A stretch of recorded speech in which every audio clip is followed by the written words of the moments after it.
ஒரு பாடலாசிரியரை தேர்ந்தெடுக்கிறது நீங்க பண்ணுவீங்களா? இயக்குனர்களா?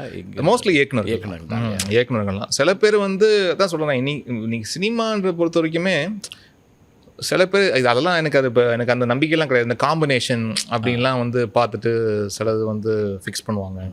சில பேர் வந்து உண்மையிலே நான் என்ன கதை எடுத்திருக்கேன், இந்த கதைக்கு என்ன மாதிரி மொழி வேணும், அந்த மொழியை வந்து ஏன்னா நான் எப்போவுமே ஒரு பாடல்ன்றது ஒரு இயக்குனர் பாயிண்ட் ஆஃப் வியூலேருந்து அந்த 4 நிமிஷத்தில் அந்த பேனாவை வந்து அந்த இயக்குனர் வந்து தன்னுடைய கையிலேருந்து எடுத்துகிட்டு அந்த பேனாவை இன்னொரு பாடலாசிரியர் கையில் கொடுத்து இந்த 4 நிமிஷம் கதையை நீ எழுதுன்னு சொல்கிற ஒரு இடம் அது. அது ரொம்ப முக்கியமாக பார்க்குறேன். இவருடைய ரெப்ளிகாவா ஏன்னா இவருக்கு வந்து பாடல் எழுத தெரியாது, அவர் மீட்டருக்குள்ளே அடக்க தெரியாது. ஸோ அந்த வேலையை ஒரு பாடலாசிரியர் பண்ணுறாருன்னா பட் சிந்தனை இவருடைய சிந்தனை தான், இயக்குனருடைய சிந்தனை தான். அதை கொண்டு வராருன்னும் போது அது அந்த இயக்குனருக்கு தான் நம்பிக்கை வரணும் அந்த லிரிசிஸ்ட் மேலே. இந்த 4 நிமிஷம் கதையே இந்த லிரிசிஸ்ட் சூப்பராக எழுதுவான்ப்பா அப்படின்ற நம்பிக்கை அது வரணும் அப்படின்னு பார்ப்பேன்.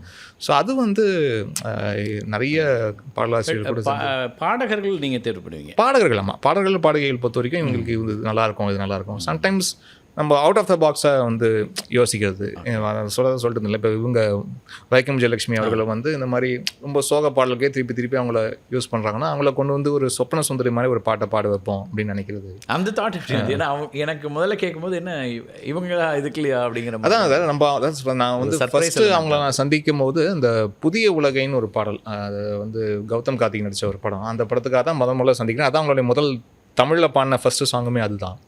ஸோ அந்த பாடலுக்காக தான் முதல்ல அவங்கள நான் சந்திக்கிறேன். அது ஒரு பயங்கரமான சோகப்பாட்டு.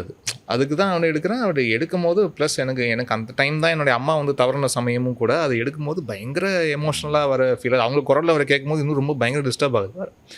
ஆனால் அந்த பாட்டு பாடுற அந்த ரெக்கார்டிங் செஷனில் அவங்க அவ்வளோ குசும்பு, ஓகே, அவ்வளோ ஃபன்னு. அந்த ஸ்டுடியோக்கு வர சமயத்துலையும் சரி உட்காந்து கலாய்க்கிறது என்ன, இது பண்ணுறது என்ன, நம்மளுக்கு இங்கே ஒரு பக்கம் வேறு எமோஷன் ஓடிட்டுருக்கு. ஆனால் அவங்க அவ்வளோ ஃபன்னாக இருக்காங்க. அப்போ அந்த சாங் ரெக்கார்டிங்கில் தான் எனக்கு அது புரிஞ்சுது, நம்ம இவங்களை இப்படி பார்க்குறோம். அதுக்கு பிறகும் தொடர்ச்சியாக நான் மற்றவங்களுடைய இசையிலையும் வந்து கேட்குறேன், தொடர்ச்சியாக இந்த மாதிரி பாடல்களையும் அவங்கள பாட வைக்கிறாங்க. இவங்க நம்ம பார்த்த வைக்கம் ஜெயலட்சுமி வேறையாக இருக்காங்களே, அவங்களுக்குள்ளே அவ்வளோ சந்தோஷம் இருக்குது. நம்ம வெளிலேருந்து பார்க்க ஒரு பார்வை இல்லாதவங்க மேலே நம்ம இருக்கக்கூடிய ஒரு பார்வை வந்து நமக்கு தான் அது வேறையாக இருக்குது. ஆனால் அவங்களுக்குள்ளே இருக்கிற வாழ்க்கை வந்து அது அவ்வளோ குதூகலமாக சந்தோஷமாக இருக்குது. அந்த ஃபன் ஆங்கிளை கொண்டு வரணும் அப்படின்னு நினச்சி தான் அந்த இதற்கு தானே ஆசைப்பட்ட பாலகுமாரின்னு ஒரு பாட்டு இருக்கும் இதில், ரோமியோ ஜூலியட்டில், அப்புறம் சொப்ன சுந்தரி போன்ற பாடல்கள்.